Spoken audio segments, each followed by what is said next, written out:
Bonjour tout le monde, je m'appelle Freya Kelly et je suis l'infirmière de pratique avancée ici au programme de soutien et de soins palliatifs cardiaques de l'Institut de cardiologie. Merci d'être parmi nous aujourd'hui pour participer à une autre de nos séances d'information virtuelle en groupe sur la réadaptation cardiaque pour les personnes atteintes d'insuffisance cardiaque. Comme il s'agit peut-être de votre première séance, je dois passer en revue cet avis de non-responsabilité. Dans les séances de groupe, il est important de protéger la confidentialité des renseignements personnels. Pour cette raison, je vous demande de ne pas utiliser votre nom de famille. L'information présentée lors de cette séance ne se substitue pas aux avis médicaux professionnels que vous avez reçus et ne vise pas à les remplacer. Si vous ne vous sentez pas bien, veuillez consulter un médecin, faire un suivi auprès de votre médecin ou appeler le 911. J'espère avoir du temps à la fin de la séance pour la discussion. Pendant que nous passons en revue l'information, songez à ces questions et à ce que vous répondiez. Avez-vous réfléchi à vos objectifs en matière de soins? En avez-vous discuté avec quelqu'un, par exemple un proche ou votre médecin? Le diagnostic d'insuffisance cardiaque a-t-il changé vos objectifs en matière de soins? Avez-vous consigné vos objectifs en matière de soins? Avez-vous choisi un mandataire spécial ou un procureur et avez-vous confirmé par écrit l'identité de cette personne? Nous examinerons la définition de ces deux termes durant la présentation aujourd'hui. À la fin de cette séance, vous devrez être en mesure de comprendre ce qu'est un plan préalable de soins et pourquoi nous en discutons dans une série éducative sur la réadaptation cardiaque, les 5 étapes de la planification préalable des soins, la différence entre un mandataire spécial et un procureur, l'importance de la documentation et les ressources qui s'offrent à vous. Bien qu'on trouve diverses définitions de la planification préalable des soins, il s'agit en gros du processus de réflexion et de planification concernant les soins médicaux futurs. Vous pouvez ensuite consigner vos volontés et les communiquer à votre mandataire spécial et à votre équipe médicale. Nous avons inclus cette présentation dans la série éducative parce que nous savons que l'intégration précoce de la planification préalable des soins facilite la prise de décision en fin de vie, réduit le nombre d'hospitalisations et de visites au service des urgences et améliore la qualité de vie pour diverses populations de patients. Malheureusement, bien que la plupart des patients souhaitent discuter de planification préalable des soins avec leurs fournisseurs de soins de santé, ces discussions sont encore trop rares ou surviennent trop tard. Plusieurs raisons peuvent expliquer ceci. La crainte des effets potentiels de ces discussions sur les relations avec les proches et les fournisseurs de soins, et aussi le fait que les patients ne comprennent pas toujours bien l'importance de la planification préalable des soins, sa pertinence et qui en est responsable. Par contre, il y a également des facteurs qui favorisent ces discussions, comme une participation plus importante du public et un soutien accru de la part du système et des politiques. J'espère qu'à la fin de cette présentation, vous vous sentirez en mesure de discuter de cette question avec les membres de votre famille, vos amis et votre équipe soignante. Ces discussions, qui peuvent s'étendre sur plusieurs visites, devraient idéalement avoir lieu en consultation externe avec un soignant qui a établi ou peut-être une relation à long terme avec vous et votre mandataire spécial. Il s'agit habituellement du fournisseur de soins primaires, comme une médecin de famille ou une infirmière praticienne. Vous pourriez aussi opter pour votre mentor en réadaptation cardiaque ici à l'Institut de cardiologie ou pour un autre membre de votre équipe soignante.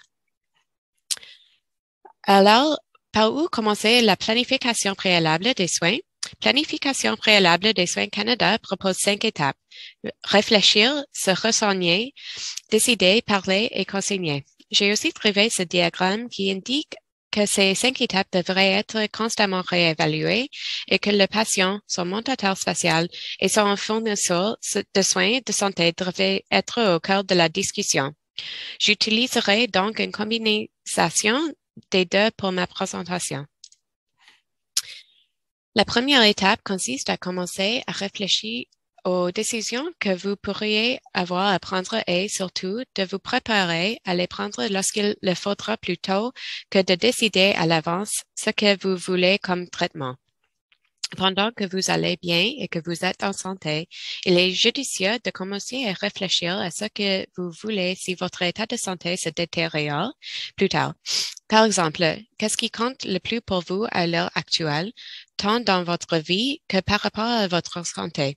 Quels sont vos souhaits, vos valeurs, vos croyances? Lorsque vous pensez à l'avenir, qu'espérez-vous?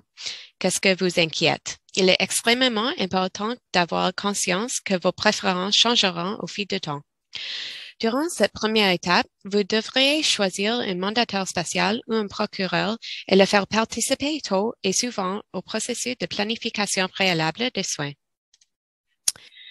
Avant d'aller plus loin, j'aimerais définir ce qu'est un mandataire spécial, préciser ce qui le distingue d'un procureur et expliquer comment choisir une personne apte à assumer ce rôle. Je m'excuse à l'avance car cette section est quelque peu verbeuse et particulière à l'intérieur, mais j'espère qu'elle aidera à clarifier ces termes. Nous commencerons donc par définir ce qu'est un mandataire spécial, car les gens optent plus souvent pour un mandataire spécial que pour un procureur. Il s'agit d'une personne qui est autorisée par la loi à prendre des décisions sur les soins de santé au nom d'un patient qui n'est pas apte à prendre ces décisions lui-même. Les décisions sur les soins de santé incluent notamment celles concernant le traitement, l'admission dans un foyer de soins de longue durée et les services d'aide personnelle. L'article 20 de la loi sur le consentement aux soins de santé établit la hiérarchie des personnes qui peuvent obtenir le pouvoir de prendre des décisions lorsqu'une personne est incapable, comme l'illustre ce tableau. Il est important de noter que la loi détermine quel membre de la famille a préséance pour assumer ce rôle si la personne incapable n'a pas donné son avis. Pour devenir mandataire spécial en Ontario, une personne doit remplir 5 critères.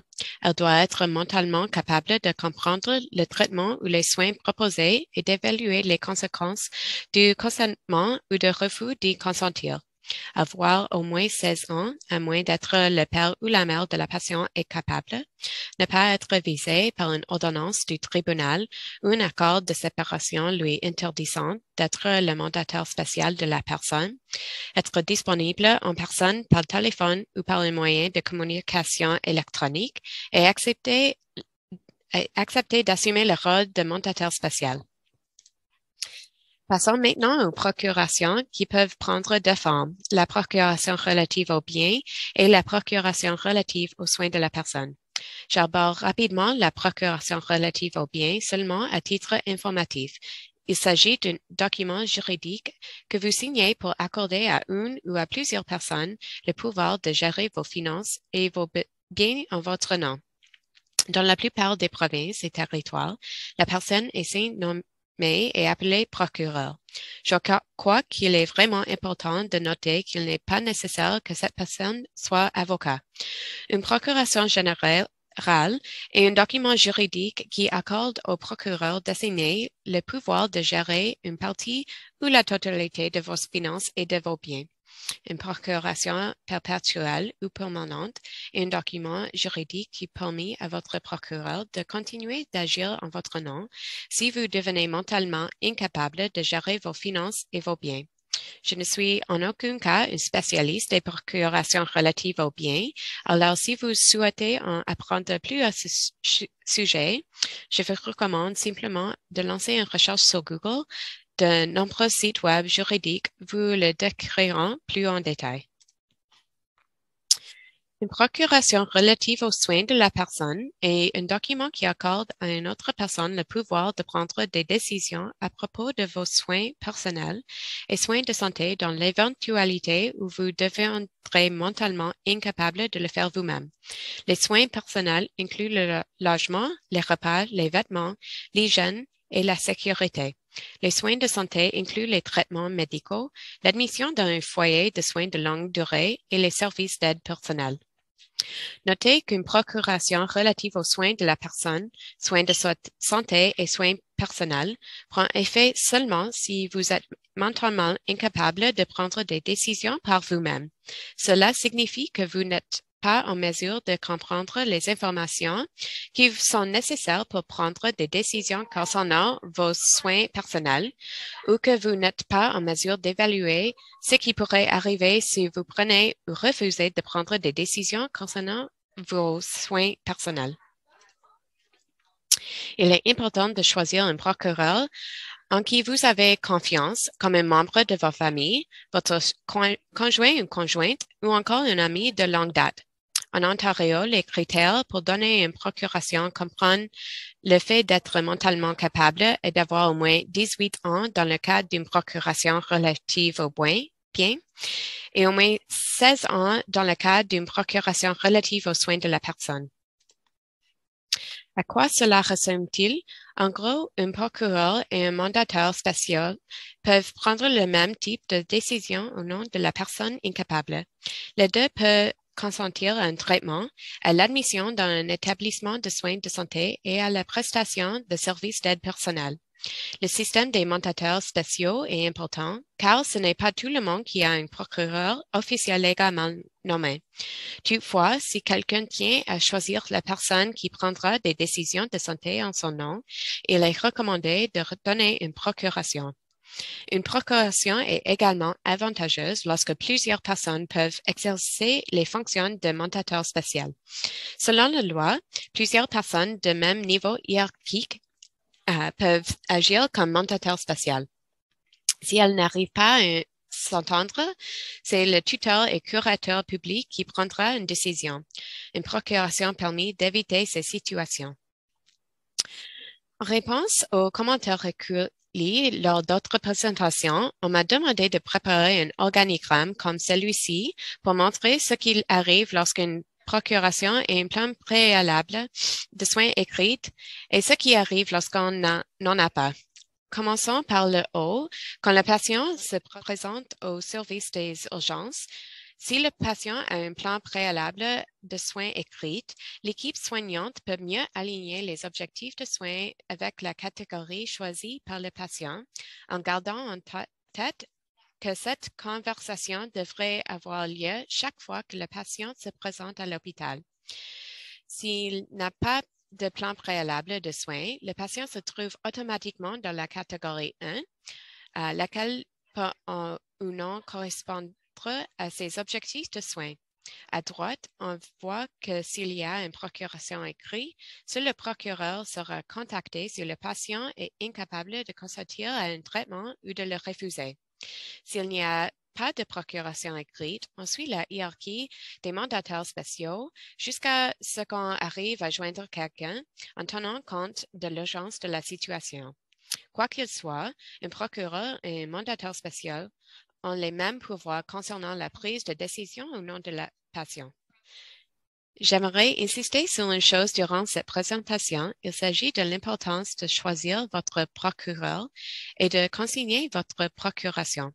Le gouvernement de l'Ontario a beaucoup facilité cette démarche en offrant gratuitement en ligne un livret de 28 pages que vous devez simplement remplir et faire signer par 2 témoins. Bien que ce ne soit pas obligatoire, je recommande fortement qu'un de ces témoins soit un notaire juste pour vous assurer que tout est en ordre. Quand j'ai fait ma propre procuration, j'ai déboursé 15 $ pour avoir la signature du notaire. Je m'excuse pour la petite taille des documents, mais je voulais seulement montrer qu'il y a 2 pages à signer pour la procuration relative aux biens et 2 pages à signer pour la procuration relative aux soins de la personne. Revenons aux 5 étapes de la planification préalable des soins. La deuxième étape est de vous renseigner notamment au sujet de votre état de santé en général. La présente série de séances d'information est un outil idéal pour commencer, par exemple, à vous renseigner sur l'insuffisance cardiaque, son évolution et la façon de la prendre en charge par l'alimentation, l'activité physique et les médicaments. Il est également important de considérer d'intérêt est de connaître les autres éléments de votre situation personnelle, comme vos facteurs de risque modifiables et non modifiables. Par exemple, avez-vous d'autres maladies ou affections ou y a-t-il des antécédents d'insuffisance cardiaque dans votre famille? Quel âge avez-vous? Êtes-vous de sexe féminin ou masculin? Fumez-vous? Faites-vous de l'activité physique? Encore une fois, mon but est de vous donner les outils pour avoir des conversations franches, fluides et régulières avec votre équipe soignante au sujet de l'évolution de votre état de santé au cours des 5, 10 ou 20 prochaines années. Par ailleurs, se renseigner signifie aussi explorer vos préférences concernant certaines décisions cruciales, comme celles touchant la réanimation et les soins intensifs. Ici aussi, je ne ferai que survoler ces questions, mais c'est un sujet dont vous devriez parler avec votre mandataire spécial ou procureur et votre fournisseur de soins de santé pour que vos valeurs et objectifs de soins soient respectés s'il faut un jour prendre ce genre de décision. La brochure Les objectifs en matière de soins de l'Institut de cardiologie, offerte en format papier et en ligne, passe en revue les divers termes clés et niveaux de soins. La réanimation cardio-respiratoire, ou RCR, est une intervention utilisée en cas d'urgence médicale. Un fournisseur de soins de santé doit d'abord déterminer si le patient respire ou a un pouls. En l'absence de respiration ou de pouls, un membre de l'équipe commencera les compressions thoraciques, pression excessive au milieu de la poitrine. Il continuera ces manœuvres pour imiter le rythme cardiaque. On pourrait aussi insérer un tube dans la bouche et les voies respiratoires du patient. C'est ce qu'on appelle l'intubation. Les compressions thoraciques permettent de maintenir la circulation sanguine dans le cœur. L'intubation permet d'envoyer de l'oxygène dans les voies respiratoires. La défibrillation, qui est une décharge électrique, est utilisée pour rétablir le rythme cardiaque d'un patient si celui-ci arrête de respirer, n'a pas de pouls ou a un rythme cardiaque irrégulier, en lui administrant une ou plusieurs décharges électriques. Si la défibrillation se fait rapidement et réussit à rétablir le rythme cardiaque, la récupération peut être immédiate. Il se peut aussi que la ventilation ou des médicaments soient nécessaires pour aider les poumons et le cœur. Ici, à l'Institut de cardiologie, il y a 4 niveaux de soins. Bien qu'il ne s'applique que dans le cas d'une hospitalisation, je les passerai en revue ici pour que vous puissiez décider lequel correspond le mieux à vos désirs et en discuter avec votre mandataire spécial ou procureur. Encore une fois, vous pouvez changer d'idée et vous devriez revoir ces niveaux de soins à chaque nouvelle évolution de votre état de santé. La catégorie 1 correspond à toutes les interventions et à moins que vous ayez choisi une autre catégorie, vous êtes automatiquement dans la catégorie 1 à votre arrivée à l'Institut de cardiologie. L'expression « toutes les interventions » signifie que vous voulez que toutes les mesures nécessaires soient prises pour vous sauver la vie, incluant la RCA, la défibrillation, l'intubation et la ventilation, l'admission à l'unité de soins intensifs ou le USI, pour qu'on vous surveille de près aux besoins et des médicaments pour traiter votre problèmes médicaux et assurer votre confort. La catégorie 2 correspond à toutes les interventions sauf la RCR. Dans ce cas, vous ne voulez pas la RCR, mais on vous admettrait quand même à l'USI pour vous surveiller de près aux besoins et on vous administrera quand même des médicaments pour traitement vos problèmes médicaux et assurer votre confort. La catégorie 3 correspond à toutes les interventions sauf la RCR et l'admission à l'USI. Dans ce cas, vous ne voulez ni la RCR ni l'admission à l'USI, mais on vous administrera quand même des médicaments pour traitement vos problèmes médicaux et assurer votre confort. Enfin, la catégorie 4 correspond aux soins de confort. Vous ne ferez pas l'objet de RCR, vous n'irez pas à l'USI et nous veillerons principalement à assurer votre confort. Cette catégorie est conçue pour les personnes en fin de vie. J'aime aussi cette brochure parce qu'elle se penche sur les risques et préoccupations. Il est important de savoir que la réanimation n'est pas toujours efficace. Il existe un risque de lésion et de réduction temporaire ou permanente de la capacité fonctionnelle chez les survivantes. Chez les personnes âgées ou atteintes d'autres maladies, le taux de survie est moins élevé et le risque de perte importante de capacité fonctionnelle est plus grand. Encore une fois, il est important de prendre en compte votre état de santé, vos croyances et valeurs personnelles, vos croyances religieuses et vos expériences personnelles lorsque vous prenez votre décision concernant la RCL. Bien sûr, vous pouvez changer d'idée à tout moment. Pour aller de l'avant, Planification préalable des soins Canada vous invite à choisir une personne qui prendra les décisions médicales en votre nom si vous ne devenez incapable de le faire. Nous avons abordé ce sujet précédemment. La quatrième étape consiste à commencer à vous exprimer. Vous trouverez peut-être difficile d'avoir cette conversation, mais plus que vous en parlez tôt et fréquemment, plus il est possible que vos objectifs de soins, vos désirs et vos valeurs soient respectés par votre mandataire spécial ou votre procureur. N'oubliez pas d'en parler à d'autres personnes aussi, comme les membres de votre équipe soignante, votre avocat ainsi que d'autres familles de la famille et amis. La dernière étape est de consigner ou écrire vos objectifs de soins, l'identité de la personne que vous avez choisie pour prendre les décisions en votre nom et vos préférences concernant les décisions importantes. Les deux documents disponibles pour vous aider dans cette tâche sont le manuel de la campagne Parlons-en et le guide Planifiez bien, tous les deux offerts en ligne ou en format papier. Si je peux me permettre de donner mon avis, puisque j'ai utilisé les deux, je préfère le guide Planifiez bien, car même s'il demande plus de temps, il s'agit d'un site web interactif qui vous aide à aligner vos préférences et vos valeurs avec vos objectifs de soins. Il vous permet aussi d'accéder à votre plan, de le mettre à jour et de le partager en tout temps. En plus de remplir automatiquement une lettre à mon médecin et une lettre à mon mandataire spécial dans les dernières pages. Je m'excuse encore une fois de la petite taille des images, mais je voulais surtout vous montrer qu'en remplissant le guide Planifiez bien, vous préparez également une lettre à mon médecin de 4 pages que vous pourrez transmettre à votre équipe soignante et une lettre à mon mandataire spécial de 2 pages à partager avec votre mandataire spécial ou votre procureur. Alors, voici les principaux points à retenir. L'importance de commencer tôt la planification préalable des soins et de revoir votre plan si votre état de santé change.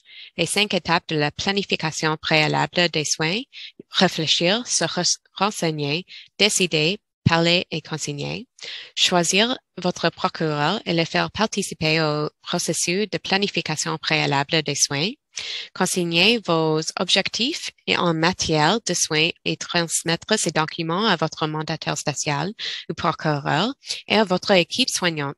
Savoir où trouver d'autres ressources. Veuillez visiter notre site web pour consulter les ressources que j'ai mentionnées aujourd'hui et obtenir mes condoléances. Revenons aux questions de discussion du début de la présentation. Je comprends que c'est un sujet délicat auquel que vous n'avez peut-être pas encore eu le temps de réfléchir, mais est-ce que quelqu'un désire faire part de ses réflexions? Je vous remercie encore pour aujourd'hui.